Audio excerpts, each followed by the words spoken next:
नमस्कार किसान साथियों, मैं आपका किसान मित्र परमजीत सिंह और आप देख रहे हैं YouTube channel Singh farming. Channel पर आप सभी किसान भाइयों का बहुत बहुत स्वागत है। तो किसान साथियों, एक बार फिर से आप सभी के लिए एक नई वीडियो लेकर उपस्थित हुए हैं। साथियों, आज की इस वीडियो में हम बात करेंगे बैंगन की खेती के बारे में। मुझे कई दिनों से बहुत सारे किसान भाइयों के कमेंट्स आ रहे थे कि कोई बैंगन की खेती के ऊपर भी वीडियो अपलोड कीजिए। किसान भाइयों, वैसे तो मार्केट में बहुत सी कंपनियों के बैंगन की वैरायटीज अवेलेबल हैं, परंतु किसान साथियों, आज हम बात करेंगे सैंग्रो कंपनी के हाइब्रिड बैंगन नवकिरण के बारे में। किसान साथियों, नवकिरण वैरायटी का बैंगन नीले रंग का व गोल आकार का बैंगन होता है। यह बैंगन साइज में बड़ा व देखने में काफी आकर्षक होता है। इस वैरायटी का बैंगन सब्जी बनाने के साथ साथ बैंगन का भरता बनाने में भी काफी अच्छा समझा जाता है। तो किसान साथियों, इस वैरायटी का बैंगन अन्य वैरायटीज के बैंगनों की तुलना में बाजार भाव अधिक देता है। तो यह थी इस वैरायटी के बैंगन की खासियतें। साथियों, अब हम बात करेंगे कि सैंग्रो कंपनी के नवकिरण वैरायटी के बैंगन को कब लगाना चाहिए व इस वैरायटी को लगाने का सही समय क्या है। इन सभी बातों को जानने के लिए आप वीडियो को अंत तक जरूर देखिएगा तथा साथ ही साथ वीडियो को लाइक व शेयर भी अवश्य करते चलें तथा साथ ही साथ बेल आइकन को जरूर दबाइएगा ताकि आने वाली वीडियोस का नोटिफिकेशन आप लोगों को तुरंत मिल सके। साथियों, वैसे तो भारतवर्ष में बैंगन की खेती साल के 12 महीने की जाती है। जो हमारे भारतवर्ष में दिसंबर व जनवरी के महीने में अधिक सर्दी पड़ती है। आप दिसंबर व जनवरी का महीना छोड़कर 15 फरवरी के बाद कभी भी बैंगन के पौधों को ट्रांसप्लांट कर सकते हैं। साथियों, अब हम बात करते हैं बैंगन की नर्सरी की। बैंगन की नर्सरी 1 महीने में ट्रांसप्लांटिंग योग्य हो जाती है, जो कि किसान भाई अपने खेत में ही तैयार कर सकते हैं। हम बात करते हैं खेत की तैयारी की।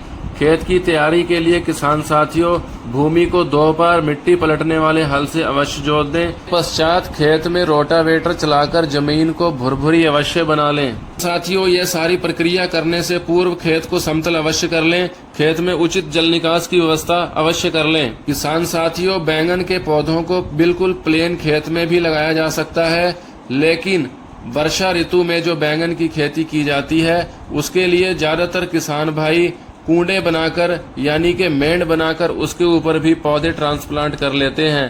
पौधे से पौधे की दूरी 1 से 1.25 फीट तथा लाइन से लाइन की दूरी 2 फीट होनी चाहिए ताकि बैंगन का पौधा सही तरीके से फैलाव ले सके।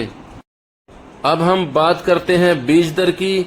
तो किसान भाइयों, बैंगन का बीज 50 से लेकर 70 ग्राम बीज 1 एकड़ के लिए पर्याप्त हो जाता है। तो अब हम बात करते हैं बैंगन की फसल पर लगने वाले रोगों के बारे में। साथियों, बैंगन की फसल पर रोगों के बारे में बात करें तो बैंगन की फसल पर विशेष प्रकार से अधिक रोग नहीं लगते हैं, परंतु फिर भी कभी कभी पत्ती झुलसा रोग बैंगन में आ जाता है, जिसको मार्केट में उपलब्ध फफूंदी नाशकों के स्प्रे से आसानी से नियंत्रित किया जा सकता है, जिनमें कि इंडोफिल कंपनी का अवतार, इसके अलावा यूपीएल कंपनी का साफ, जिनको 1 ग्राम प्रति लीटर के हिसाब से घोल बनाकर स्प्रे करने से इस रोग को आसानी से नियंत्रित किया जा सकता है।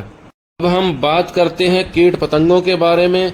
तो बैंगन की फसल पर समय समय पर कई प्रकार के कीट पतंगों का आक्रमण होता रहता है, जिनमें कि चेपा, भुनका, फुदका, इस प्रकार के कई बारीक पेस्ट होते हैं जो पौधे के पत्तों का रस चूसते हैं, जिनको कि अमीडा क्लोप्रिड के प्रयोग से आसानी से नियंत्रित किया जा सकता है। इसके अलावा बैंगन की फसल में कई प्रकार की इल्लियां यानी कि सुंडियां भी कई बार दिखाई देती हैं, जिनको कि कोराजिन के स्प्रे से आसानी से नियंत्रित किया जा सकता है तथा किसान भाई अपनी फसलों को इन कीट पतंगों से बचा सकते हैं। बैंगन की फसल में कई बार दीमक कीट भी आक्रमण करता है, जिसको नियंत्रित करने के लिए फ्यूराडान का इस्तेमाल किसान भाई अवश्य करें। किसान साथियों, अब हम बात करते हैं बैंगन की फसल के उत्पादन की। किसान भाइयों, बैंगन लंबी अवधि की अधिक उत्पादन देने वाली फसल है। समय समय पर अच्छी देखरेख करके बैंगन के उत्पादन को लंबे समय तक चलाया जा सकता है। बैंगन की फसल प्रति एकड़ 3 से 4 लाख तक उत्पादन देने में सक्षम पाई गई है। तो किसान साथियों, यह थी बैंगन की फसल पर विस्तार पूर्वक जानकारी। किसान साथियों, अगर आपको हमारे YouTube चैनल पर बताई गई सभी जानकारियां अच्छी लगती हों तो वीडियो को लाइक, सिंह फार्मिंग चैनल को सब्सक्राइब अवश्य कर लीजिएगा, ताकि आपके लिए आगे भी नई से नई वीडियोस इसी प्रकार से हम लेकर आते रहें तथा समय समय पर आप किसान भाइयों को ऐसी ही जानकारियां उपलब्ध कराते रहें। तो आज की वीडियो में इतना ही, दीजिए आज्ञा। धन्यवाद किसान भाइयों। जय जवान जय किसान।